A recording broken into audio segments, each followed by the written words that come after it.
Hello! Hello! Hi! Magandang gabi. Happy Sunday. Happy Happy Sunday, Sunday. everyone. Happy Sunday, ladies. Happy How are Sunday. you guys? Mabuti. Ayan. Hello, everyone. Hello, good evening, good morning, and good afternoon from wherever you are. Welcome again to DigiBiz Talk. And if you're here right now, I just want to say this is not by accident. So maybe you're someone who's been consistently showing up, working hard, supporting for, your family, and doing what needs to be done every single day. So on the outside, everything seems okay, but deep inside, you know you're ready for something more. So if that resonates with you, then you're in the right place tonight. So I'm Mami Mads, a stay-at-home mom and digital business owner, and I'll be your host for tonight. So today kasama ko din ang aking amazing co-host, Mami Jen. Hi. So Ang tipid magandang ng hi ni umaga. Mami Jen. Magandang umaga and magandang gabi sa inyo, ladies, Main, Ann, and Mami Mads, at sa lahat ng ating viewers. For those who are new to our page, my name is Jen from Bicol, Philippines. I am a wife, a mom of 2 girls, and a registered agriculturist. And I spent 18 years in the corporate world as a sales professional, and right now I'm working from home while building a digital business on the side. Thank you, Jen. Hi, everybody. Good evening sa Pilipinas. Magandang umaga naman sa Canada. So my name is Anne. I'm currently based here in New Brunswick, Canada with my husband. I'm a wife, I'm a firm mama, and a full-time corporate girly for over 2 decades now. And I'm also a digital business owner and mentor. I hope keep engaging lang kayo and I'll be reading some comments later. Alright, so thank you. And medyo may palag ka ng konti. Hello everyone, I'm Maine, originally from Mindanao but now living in Marikina. I am a full-time civil engineer and also building a digital business on the side. And for everyone watching live or on replay, we are glad na nandito kayo because I know marami kayong matutunan tonight. And some of you might relate to our guests, so stay tuned until the end. So, Mami Mads, go introduce our Thank guest. you, ladies. So, and now, so I'm really excited for this part. So, I guess our guest tonight is someone na sabi ni Ami na I know maraming makaka-relate. So, she's a wife, an OFW based in Dubai, and a breadwinner who spent years supporting her family, sending support, building dreams back home, and showing up every single day kahit mahirap. Yung story niya, I know hindi lang sa kanya, but story siya ng maraming Pilipino na nasa abroad ngayon. So, and today, she's here to share her journey, not just the struggles, but also how she started exploring something more for her future. So, guys, I want you to really listen kasi baka natutunan sa sarili mo sa story niya. So, let's all welcome Sis Liz. Hello. Hello, ladies. Hello. Okay. Ayan. Thank you, Sis Liz. Thank you so much for saying yes and being here with us tonight. Ayan. So, hindi na tayo magpatumpik-tumpik pa. Let's start na. Hello, everyone. Ayan. So, Sis Liz, so let's start with Ayan. something So, hello, simple lang. everyone. And Okay, medyo lag tayo. so, hi, everyone. Good afternoon from here in Dubai. Hello, Sis Liz. Ayan. So, can you hear me naman, Sis Liz? Medyo lag po yung ano natin. Oo. Yung ano, no? Medyo naglalag si Sis Liz. Wait lang, everyone. Naglalag may ano lang. Muna tayo. Lang yung guest natin.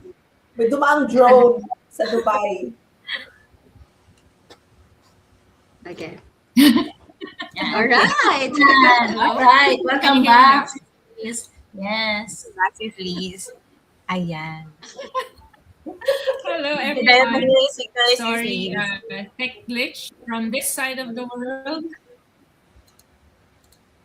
Ayan. Okay, Sis Liz, Ayan, sige, start so, na tayo.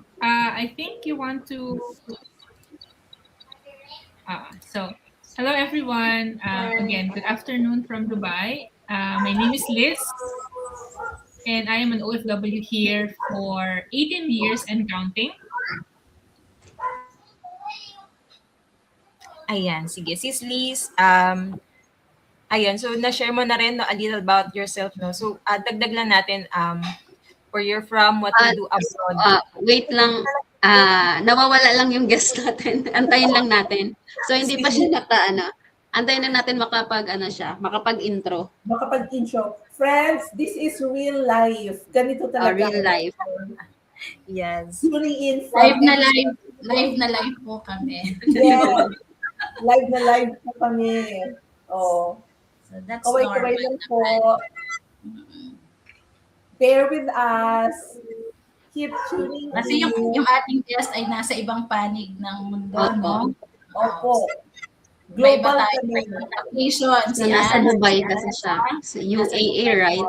Yes. Yes.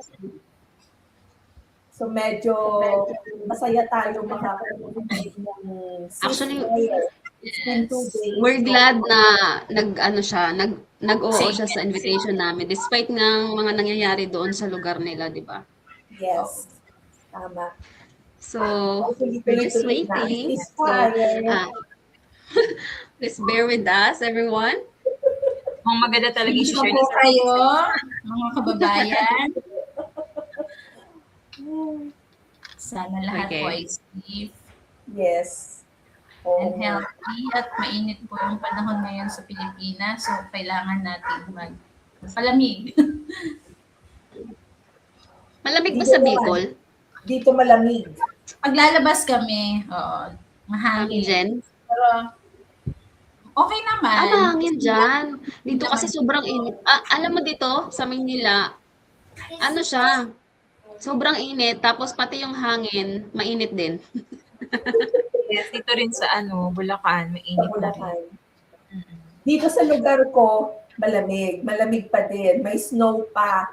So, hi baby! Oh. Oh. Hi! Meron nagko-commercial. Magko-commercial ka muna. Wala pa. Tama yan, kasi nag-antay pa tayo ng guest natin. And habang naghihintay tayo kay Liz, mag-hi muna tayo sa mga ibang sa viewers natin right now. Okay, oo nga. Hi Mami. Sa mga nanonood dyan, Yes. sa mga nanonood, you can comment sa comment section kung saan kayo nanonood ngayon. Ilapag nyo lang kung saang lupalop kayo ng mundo ngayon. Right Babasahin now, namin yan. Isa-shout out namin kayo. Okay? Yes.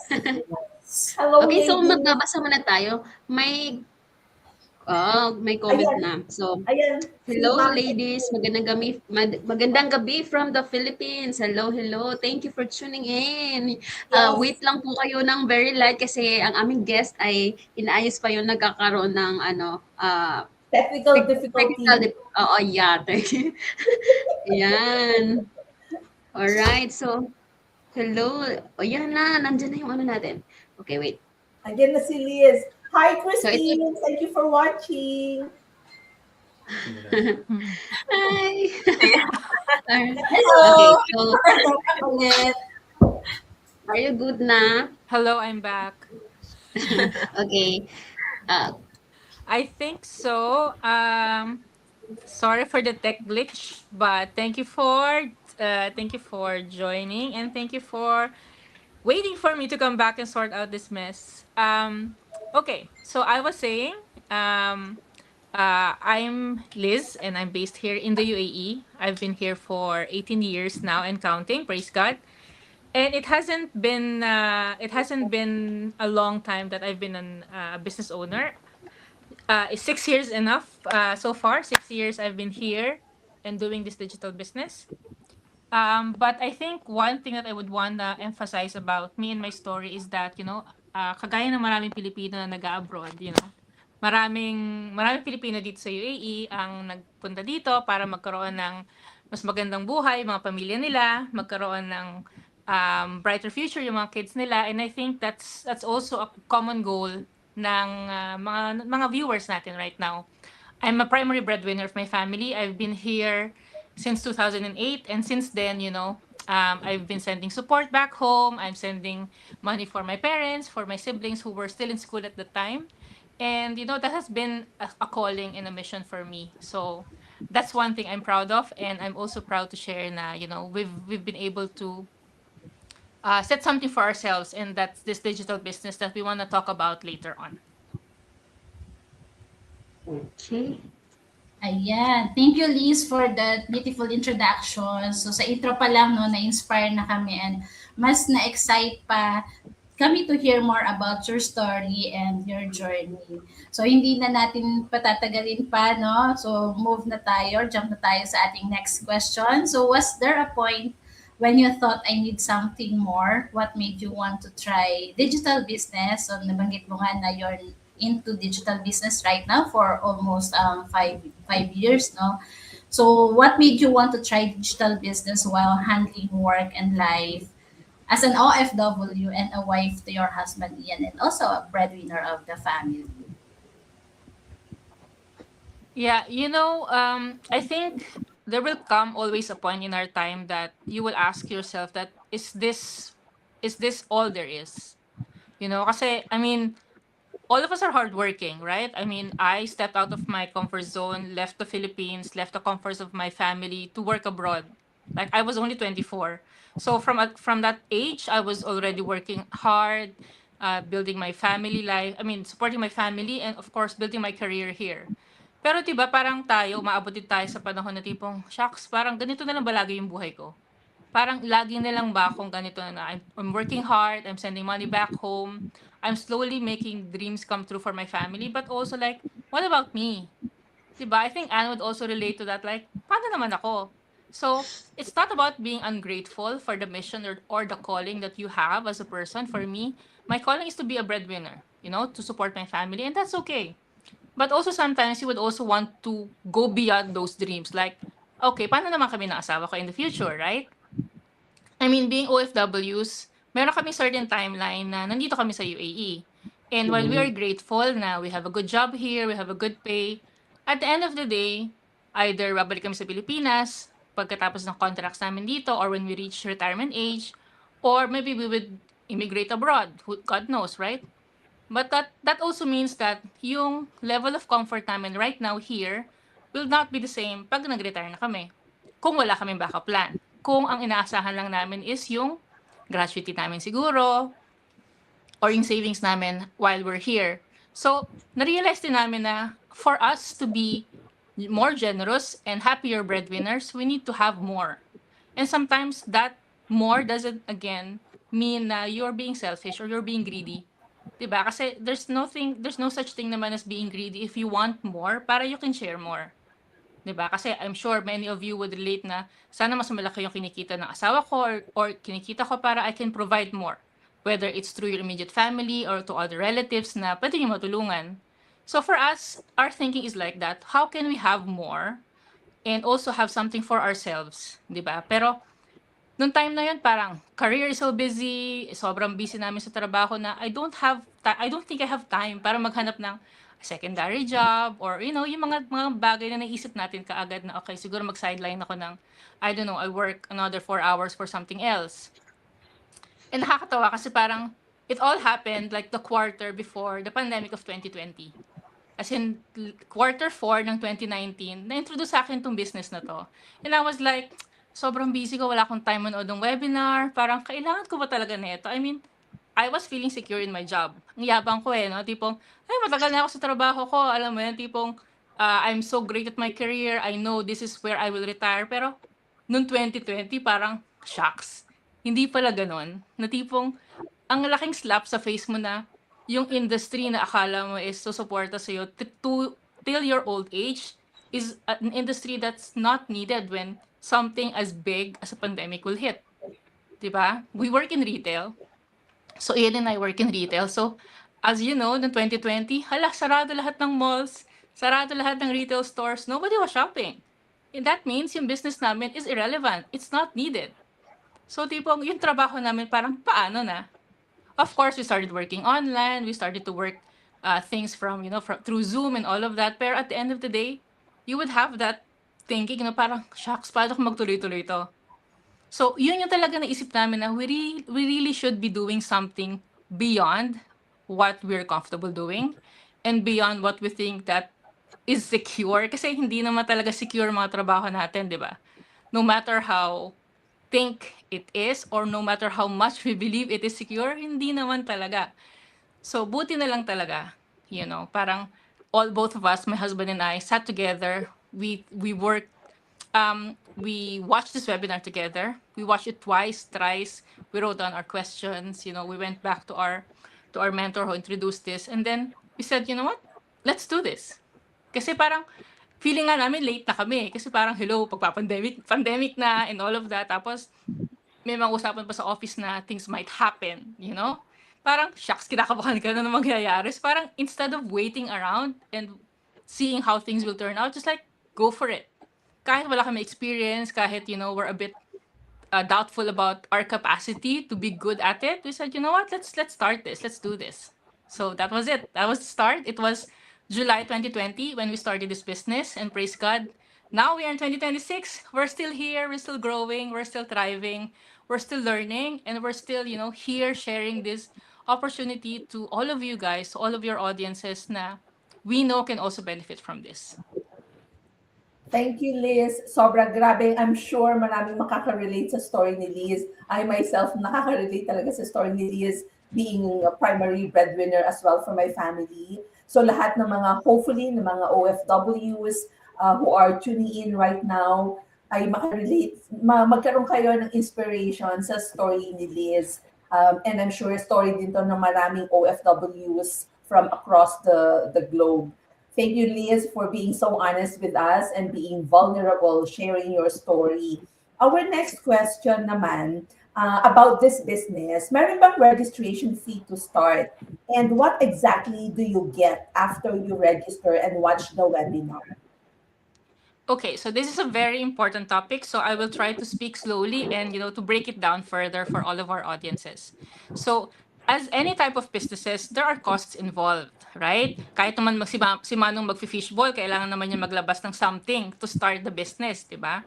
So, that being said, our business is actually very transparent in that, So, we have a $149 registration fee, but what I want to emphasize, what this $149 registration fee includes. Okay? So this is only one time.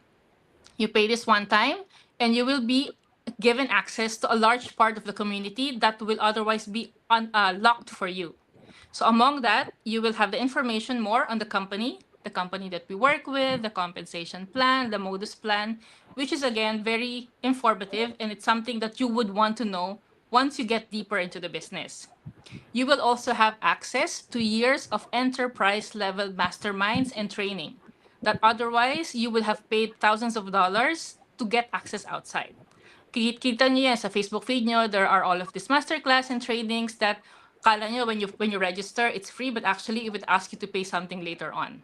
Diba? So with us, in our community, it is all included in the $149 that you pay just one time. You will also have access to a business coach and mentor that will help you decide on your business package and to guide you step by step as you build and scale your business. So again, having your own dedicated mentor and coach is very important because these are the people who has been doing this business for a while, and they would already know what it takes to make your business successful and how to take it to the next level. Okay, what else? This also covers the cost of your funnel or your website.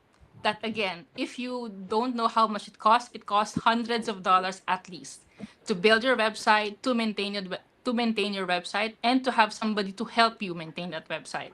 So as you can see, the cost of starting this business is actually very small compared to the benefits of what you get when you start it with us. One of the best things is that our community, our digital business community, the scale is already very big. That's why we're able to bring this cost down to this level only. So it's very accessible for people like us, that obviously we want to be able to make you start as early as possible. We want to be able to make this affordable for you to start. Ayan. Did I miss anything else? I think that's most of it, no? Yes. Yeah. Salamat for that, Liz. And to all our viewers right now who's curious about this business, imagine for, kahit tama yung sinabi ni Liz, any even traditional business, may cost involved. Kapag walang cost involved, mag-isip ka na, magtaka ka, that could be fake or fraud, hindi ba? Kung walang, kasi any business at all in the world, kapag walang cost involved, may cost. And if you think about it, $149 to start this business, a one-time fee, and it's also refundable within 30 days if you decide na this is not for you. So hopefully, yung mga curious magkaroon ng more ng push after this episode to try to see for themselves kung para ito sa kanila. So before we proceed to our next question para kay Sis Liz, I wanna appreciate our viewers right now who are tuning in from many parts of the world. Ang dami na salamat everyone. Of course, Mami Ayin, ang ating very supportive Mami Ayin. Hello ladies, magandang gabi from the Philippines. Hello. Kay Liz, kay Christine from Dubai. She said, hello. Hi!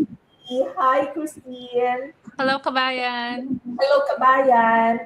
And of course, Mark Wien, ang ating avid supporter. Thank you so much, Mark Wien, for tuning in every time sa aming mga live. Ayin said, totoo, napakainit dito sa Manila. Ang sarap mag-aircon buong araw. Nakakatuwa ang iba't ibang weather, galing tayo sa iba't ibang parts of the world. Ayin said, hello Liz, I hope better na dyan sa UAE. Yes, prayer natin lahat yan. Sabi ni Christine, true, shout out sa mga breadwinners. Yes, mabuhay ang lahat ng mga breadwinners sa buong mundo. Sabi ni Christine, need talaga ng backup plan. Totoo yan, kasi no job is ever secure. Lalo na sa panahon ngayon, wala talaga. Sabi ni Ayin, maraming OFWs ang makaka-relate sa'yo, Liz. I agree. Ayin, it's God's perfect timing na maging business owners kayo, Liz. Yes, that's true. Walang accident sa mundo. Lahat yan may purpose and reason. And Christine commented, amazing story, very relatable. Being an OFW, we really need to build something beyond our 9 to 5. True. And sabi ulit ni Christine, yes, the best online business ever. We agree. We all agree. Yes. Thank you so much sa mga nag-comment, sa mga viewers natin. We appreciate you all. So, balik tayo sa question. So, nga pala, thank you, Sis Liz. Ang ganda ng pag-explain mo and I really appreciate how transparent you were, especially sa part na usually, ito yung mga kinakatakutan or in-overthink ng mga tao na curious sa business natin. Kasi totoo yun eh. Most of the time, hindi naman talaga lack of opportunity yung problem eh. It's lack of clarity. Kapag hindi mo fully naintindihan kung paano nag-work, doon pumapasok yung mga doubt, yung hesitation, yung fear, tapos sasabihin ng iba na scam yan, ganyan. And I love what you shared because it gives people a clearer picture na this is not about hype, it's about understanding the system, seeing the process, and deciding from a place of awareness. So, hindi siya pressure. So, for those sa mga nanonood right now na nasa stage na curious pero nagdadalawang isip pa, this is exactly why conversation like this matter para mas maintindihan nyo before you even decide. So now, Sis Liz, I want you to, ang next question namin is, since starting your digital business journey, what would you say really changed the most of you?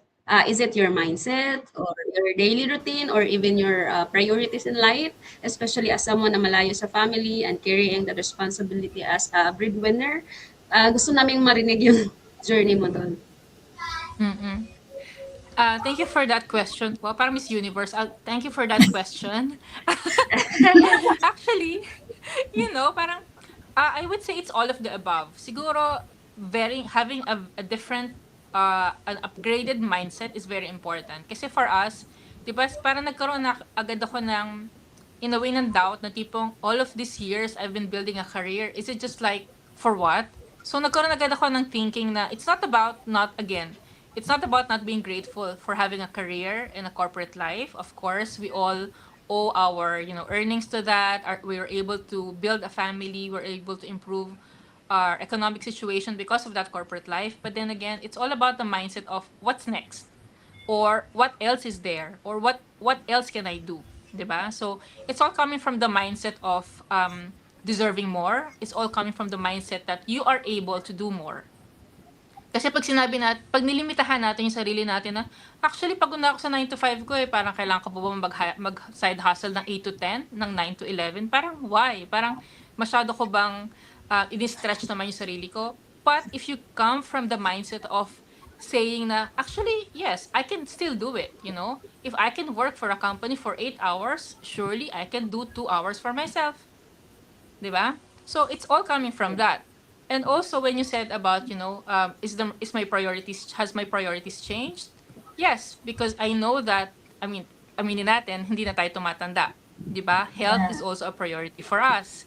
Na may mga nararamdaman na tayo at this age, and especially for you guys who have kids, 'di ba? You would want to be there for your kids much longer. For me, I want to be able to serve my family much longer in a healthy state. So, as much as possible, ayokong masyadong magpaka-stress sa trabaho na might replace me the moment the moment they don't need me anymore. Kasi unfortunately, that's the reality of corporate life, 'di ba? You're not really irreplaceable. Pag may nangyari sa unfortunately, or they don't need you anymore, they can just replace you just like that. But in our family, we are irreplaceable, you know. My parents would miss me if I'm not there. My siblings would look for me, but my boss might only need me because I have work to do. So again, the priorities has also shifted, knowing that I need to put more value in myself, in my health, also in my mental health. Diba? It's a very big thing nowadays, and it's very important. The other thing is that, of course, priorities in terms of what do you do in your spare time? Is it just something that to simply relax, or you're also building something that your future self will thank you for? Again, it's not to not rest. Hindi naman natin sinasabing wag tayo magpahinga, wag tayo magkaroon ng family time, wag tayo mag-relax or enjoy our social life, but it's also about making sure that you allocate the amount of hours that you have in a day to something that you will be thankful for later. I mean, for me, kami Ian, kahit wala kaming kids, we're always very busy, not just with career. We have a thriving social life. We have an active community and church life, but we also have time for our business. No, so it's again depending on where you put your time, and making sure na yung oras mo is actually putting into value. Diba? Hindi lang tayo nagdo-doom scroll sa social media or engaging in things na hindi naman makakatulong sa atin. Our time is very precious, so let's use it properly. Ayan, so I think that would answer that question, but I think in all areas of my life, being a digital business owner has really impacted me in ways that I haven't thought of initially. Akala ko it's just about, okay, I need to have extra income, or okay, I need to learn more skills. But there are so many aspects of being part of this amazing community that has shaped me through the past 5, 6 years that I've been here. And I know you ladies will also agree, no, na nakakatuwa ang dami nating changes sa buhay natin, sa mindset natin, sa Yes. thinking natin, na nakukuha natin, not statically, like it's growing, it's always there every time. So yeah, I'm very excited, I'm very happy to be part of this community. Yes. Wow, thank you for sharing that, Liz. No? So that's very inspiring, especially yung part na you're very grateful for what you're able to provide for your family. Pero at the same time, you're still starting to think about your own future pa rin, no? So I think that's something many OFWs quietly feel, no? So yung heart mo to give, to support, to provide for our families. But deep inside, may mga tanong din talaga tayo na, what about us? Sabi mo nga, no, what about our own life and future? And as time goes by, mas nagiging real yung desire natin to prepare ahead. So not out of pressure, but out of love for our families and for ourselves also. Because the reality is, we're not getting any younger. So nabanggit mo rin yung kanina, no? And with everything happening around us, we really start to think ahead. 10 years, 20 years from now, hindi natin alam what uncertainties may come. So, and I love what you shared, no, that starting was not about being fully ready, no, but simply being open and being willing to try. And for that decision, no, ang dami talagang nagbago sa life, no. So, hindi nga natin namamalayan, 5 years ka na pala sa business, no. So, kasi sometimes it's really that one small step that creates a bigger shift over time.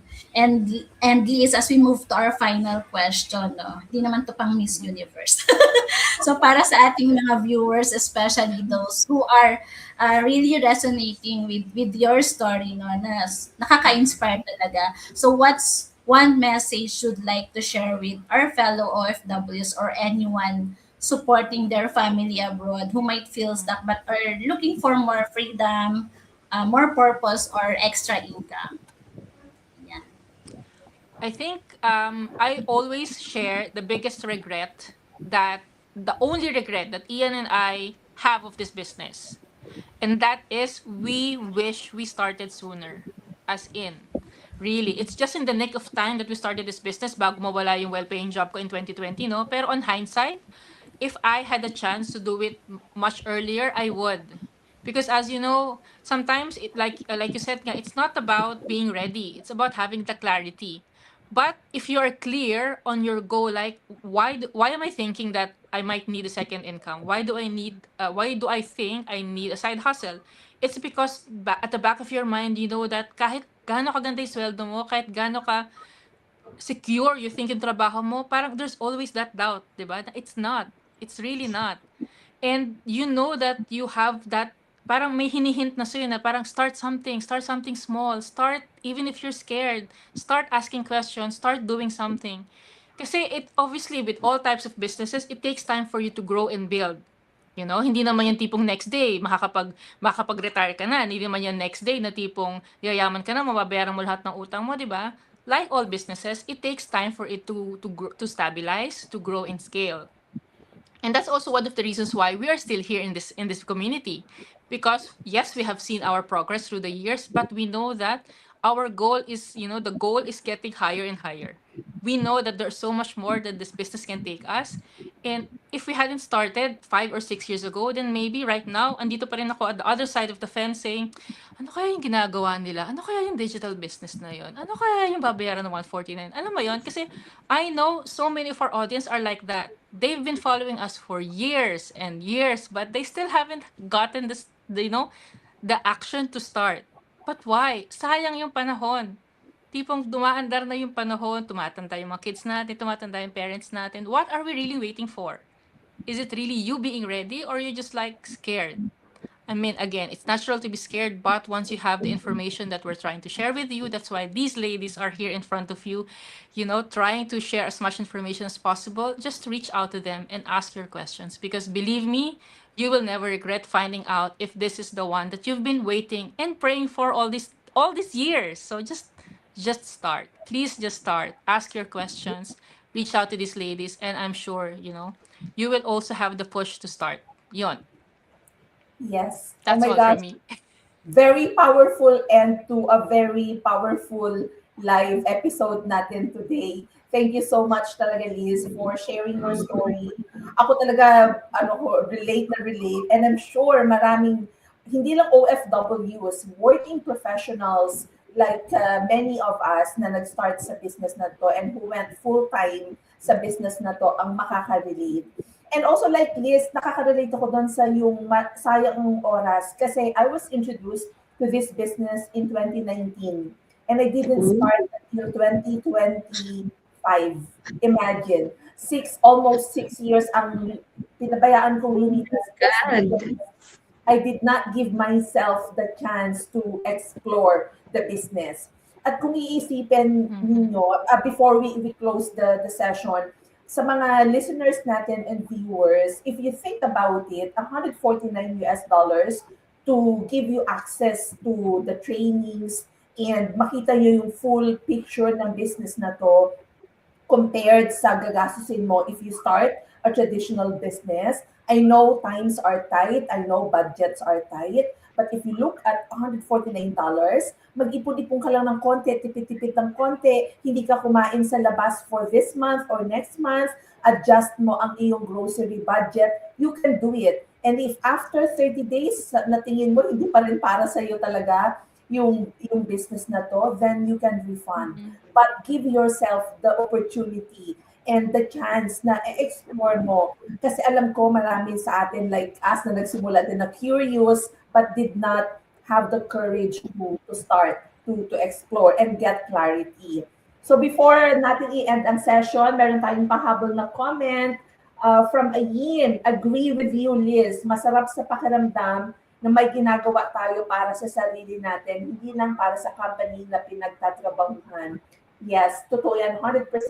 And if there's anything na sana ma-realize natin sa dami na nangyari sa mundo, pandemic, war, hindi enough. Wala ng job security ngayon, sa totoo lang. Kahit gaano ka pa katagal sa isang company, kahit gaano ka pa kagaling sa trabaho mo, when times get tough, pwede tayong mawalan ng trabaho. So let's take this opportunity to build something for ourselves na para sa atin, yung sarili natin ang ating i-develop at papayamanin, hindi ba? Hindi lang yung mga companies natin. And for anyone who's watching right now or makakapanood ng replay namin, if you're an OFW or a working professional na naghahanap ka ng flexible or purpose-driven income opportunities, we invite you all na mag-register mag-reach out sa kahit sino sa amin dito sa episode. Nandiyan yung mga website namin sa screen. Mag-reach out kayo sa amin. Sign up. Mag-register mo lang yung name and yung email address mo to get access to the free webinar. 90 minutes lang yon of your time. Nanonood nga tayong K-drama, ilang episodes. Natatapos natin K-drama and mga telenovelas natin. Why not give yourself a chance na panoorin yung 90-minute workshop na mag-explain sa inyo step by step kung ano yung business, what is this about, ano ang meron dito. And then, if you decide later on, pwede nyo mang gawin yung $149 na registration fee na refundable within 30 days, di ba? There is really nothing for you to lose. Take your time, review it, and decide for yourself kung para sa'yo ito. And after doing all that, kung ma-realize mo na hindi para sa'yo, that's fine. But at least wala kang what ifs sa isip mo na sana pala ginawa ko, sinimulan ko. And I'm telling all of you, this is not to parang maging preachy or salesy, di ba? But if you can only see the people in the business who are thriving, who are successful, na talagang it takes time, effort, energy, resources. Hindi ito get rich scheme na yayaman ka agad, sabi ni Liz, di ba? Tama yun. You have to work on it because this is a business. It's like any other traditional business. You have to work on it. Hindi ito overnight mayaman ka na. But if you work on it and maraming opportunities na pwedeng mag-open for you. And this could be your plan A too, eventually. Your journey ay iba-iba ang journey natin. So this could take just like, the courage to start.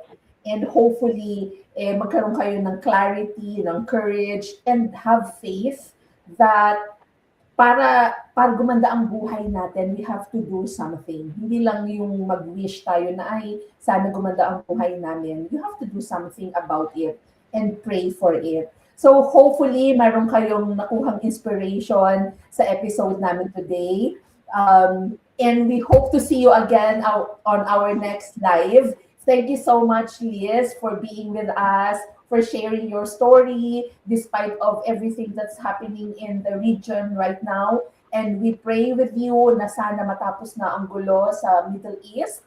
And to everyone, see you on the next episode, and God bless us all. Bye! Bye, everyone. Thank you so much for Bye, tuning everyone. in. Thanks, everyone. Thank you. Bye. Bye.